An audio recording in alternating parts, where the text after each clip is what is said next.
Los conflictos, por regla general, giran en torno a defender una posición personal. Se deja de pensar en los demás para poder considerar la agresión personal que se está dando. Yo. Lo hemos dicho varias veces. Y esa es la razón por la cual es principio claro establecer que para una discusión por lo menos se requieren a dos contrincantes.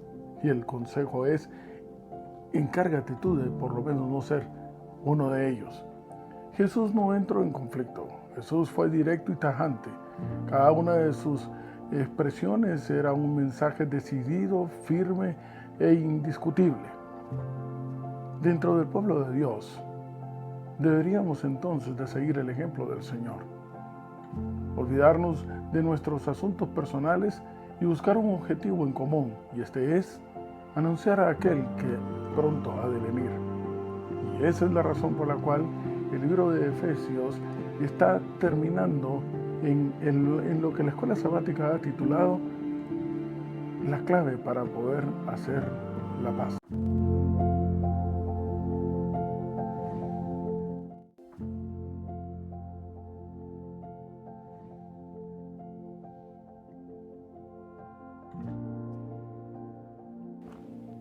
Y me encuentro buscando en el Nuevo Testamento, en el libro de Hechos, en el capítulo 2. Un texto bastante conocido porque lo hemos en varias oportunidades citado. Hechos capítulo 2 y verso 1. Y la palabra de Dios dice, cuando llegó el día de Pentecostés, era una de las fiestas masivas que celebraba el pueblo de Israel, estaban todos unánimes, juntos. Efesios capítulo 6, nos va a servir de base este texto. En Efesios capítulo 6, a partir del verso 16, el apóstol Pablo habla sobre algo que es fundamental. Entre tantos consejos que Pablo está dando para poder mantener la unidad de la iglesia y poder salir adelante contra las acechanzas del enemigo, en el verso 16, el apóstol dice lo siguiente: sobre todo, lo más importante, sobre todo, tomad el escudo de la fe. ¿Saben ustedes que etimológicamente el vocablo escudo implica protección, resguardo? Pero la palabra de Dios explica que esta protección y este resguardo nosotros debemos de buscarlo alrededor de aquel que se identifica como de aquel que debe ser nuestra fe, nuestra creencia. No verlo, pero sentirlo. Hebreos capítulo 11, hemos citado la semana pasada en el capítulo de la fe, que todo gira alrededor de la fe, pero en Cristo. Él es el centro para que el verso 16 concluya con éxito. Porque solamente resguardado en Él, escudado en Él, podremos apagar todos los dardos de fuego del maligno, todas las pruebas de tentación, todos esos intentos que el enemigo quiera poder hacer para romper la relación íntima entre el Señor y nosotros, únicamente podrán ser resguardados, únicamente podremos estar protegidos si estamos aferrados a Él. Este es un punto de unidad, el punto de unidad que debe existir también en la pareja. Lo conversábamos también la semana pasada respecto a que fue el error de nuestros padres originales, de Adán y de Eva. No solamente se separaron entre ellos mismos, sino que rompen también la relación íntima con el Señor. Y entonces quedaron expuestos a las acechanzas del enemigo. La palabra de Dios dice entonces en Efesios, en el capítulo 6 y el verso 18, que para eso debemos de estar orando en todo tiempo, con toda oración y súplica en el Espíritu. También durante todo este trimestre hemos estado conversando y estudiando acerca de lo que implica el aspecto de orar. Orar no es un rezo, no es una repetición inconsciente de ciertas palabras, o alguien que se le ocurrió escribirlo y que nosotros lo aprendemos de memoria. La oración es un arma de comunicación entre Dios y nosotros, o entre nosotros y el Señor. Así que también debemos aclarar una vez más que la oración no es que tenga poder, poder únicamente tiene el Señor. Pero eso sí, es a través de este medio de comunicación que establecemos una relación tan íntima que estamos en la capacidad de poder ser receptores de un poder especial. ¿Cuál? Ese que es dado a través del Espíritu del Señor al habitar Él en nuestro corazón. Efesios capítulo 6, verso 14. Por lo tanto, estad pues firmes, ceñidos vuestros lomos con la verdad. Toda la identificación de la experiencia cristiana en el capítulo 6 de Efesios se da respecto alrededor de una experiencia también personal e íntima con Jesús. Porque Él no solamente es tener fe en Él, Él es la verdad, Él es el camino, Él es la ruta a seguir, Él es el mapa, Él es absolutamente todos los vocablos sinónimos que tú quieras encontrar y que están en la palabra de Dios para dirigir, porque únicamente la razón de ser es dirigirte a tener esa relación íntima con Él, a volver a ser imagen y semejanza del Creador. Dice el verso 14, y vestidos con la coraza de justicia. Es importante que una vez más volvamos a establecer que el estar desnudo, bíblicamente hablando, en el pensamiento hebraico, implicaba un divorcio, una separación. Y eso daba temor. Esa es la razón por la cual en el capítulo 3 de Génesis y el verso 10 se establece por primera vez, se conoce ese vocablo terrible, el miedo, una ausencia de protección. Estoy desolado, desamparado. Y esa fue la respuesta exacta de Adán cuando el Señor le está llamando y le pregunta ¿dónde está? ¿Por qué le pregunta el Señor dónde está Adán? No debería de haber existido esa pregunta si estamos unidos, si estamos íntimos, si estamos totalmente aferrados a Él de una manera constante. Si tú estás tomado de la mano de papá, Él no pregunta dónde estás. Porque estás a su lado. La principal prueba de separación que existe, bíblicamente hablando, que existió del hombre respecto a Dios, es que el Señor se ve en la necesidad de preguntar ¿en dónde está Él? ¿Por qué no estás junto conmigo? ¿Por qué no estás aquí a mi lado? ¿Dónde estás, Adán? ¿Dónde estás tú? Es necesario que el Señor pregunte ¿dónde estamos? Es necesario. Es necesario que Él está preocupado para saber dónde estamos porque nos hemos soltado de su mano, hemos roto ese vínculo. ¿Tienes miedo? Si la respuesta es afirmativa, entonces ya sabes cuál es la clave. Vuélvete a tomar de la mano del Señor. Y la palabra de Dios dice entonces en Efesios en el capítulo 6 y el verso 15. Una vez tomado de Él, una vez teniendo esa experiencia personal, una vez teniendo esa relación íntima, vestido de Él, casado de Él. El verso 15 dice, calza los pies con el apresto del Evangelio de la paz. Es que encontramos la clave para poder vivir eternamente. Es que encontramos la clave de la felicidad.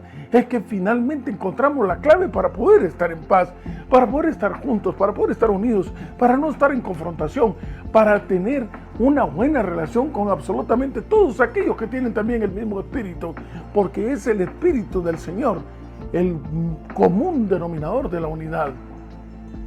Esa es la razón por la cual citamos Hechos capítulo 2, verso 1. De ninguna otra forma los discípulos con tanta diversidad de caracteres podían estar unidos con un mismo objetivo, a menos que dejasen de vivir ellos y comenzar a vivir Jesús en su lugar. ¡Qué gran noticia! ¡Qué extraordinaria noticia para un mundo que convulsiona y perece precisamente porque cada quien piensa en lo suyo! Por el divisionismo que hay, familias enteras están divididas, hermanos no se dirigen la palabra con sus propios hermanos de sangre, entre primos, entre tíos, las familias solo se reúnen desafortunadamente porque hay un funeral, o quizás de una manera alegre y furtiva, porque existe una boda o se celebra el cumpleaños de alguno de los más grandes de la familia. ¡Qué dicha de aquellos que constantemente están reuniéndose en familia y atraen hacia otras personas, hacia ellos, y van creciendo y creciendo, como esa iglesia en casa que dice Pablo, y que tú le puedes poner el nombre de pequeña congregación, el nombre que tú quieras. En Cuba le dicen focos de luz.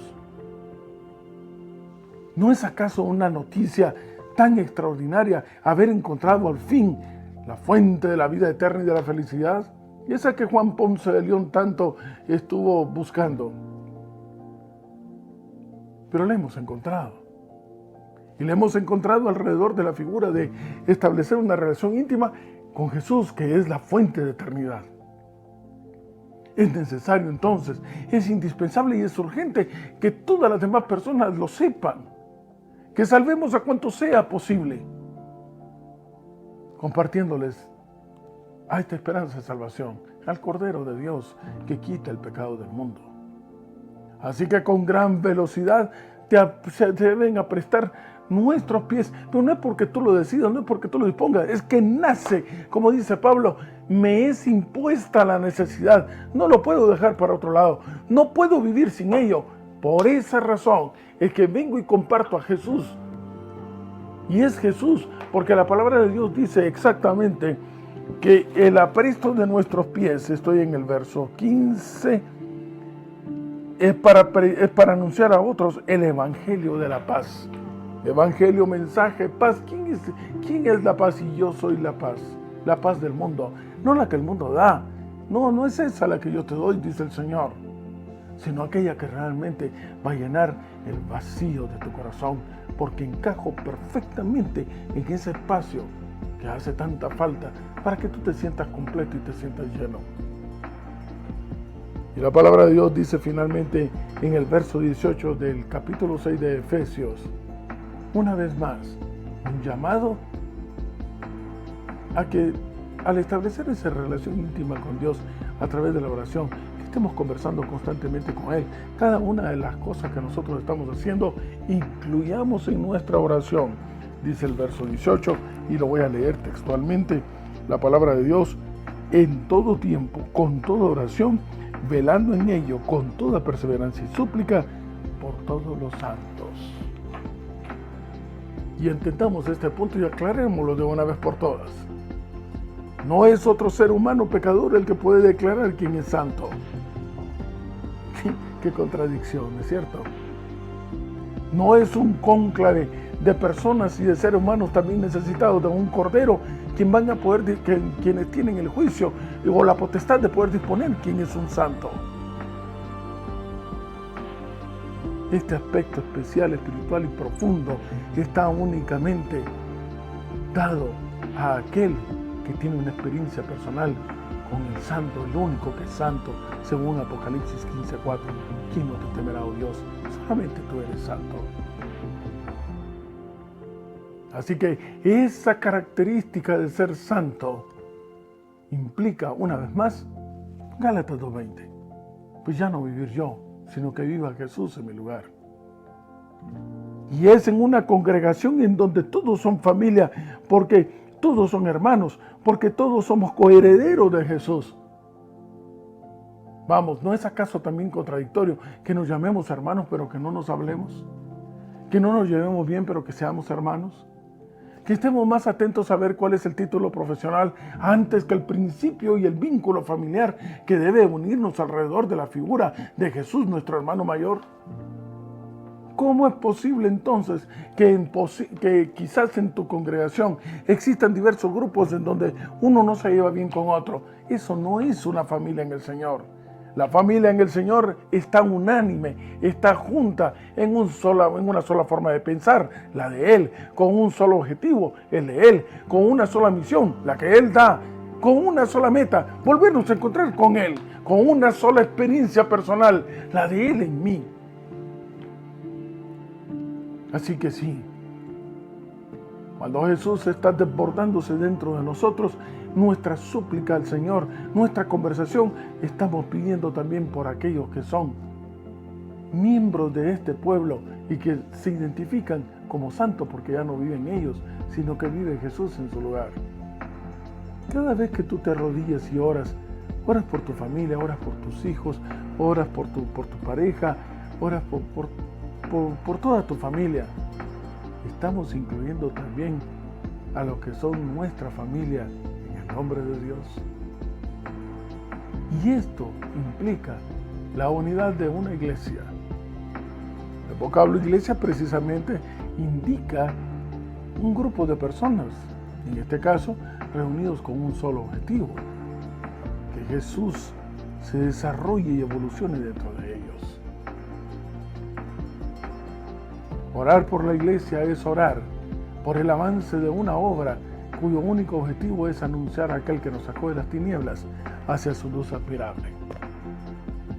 Y es ese pueblo, es esa iglesia, movida por ese único espíritu, no por otro, movido por un único Dios, el verdadero, movido por un único Salvador, el Hijo del Dios, movido por un único Espíritu que es santo, el de Él. Es ese pueblo el que va de regreso a casa. Y es nuestra oración en esta oportunidad que tú y yo seamos miembros activos de ese pueblo.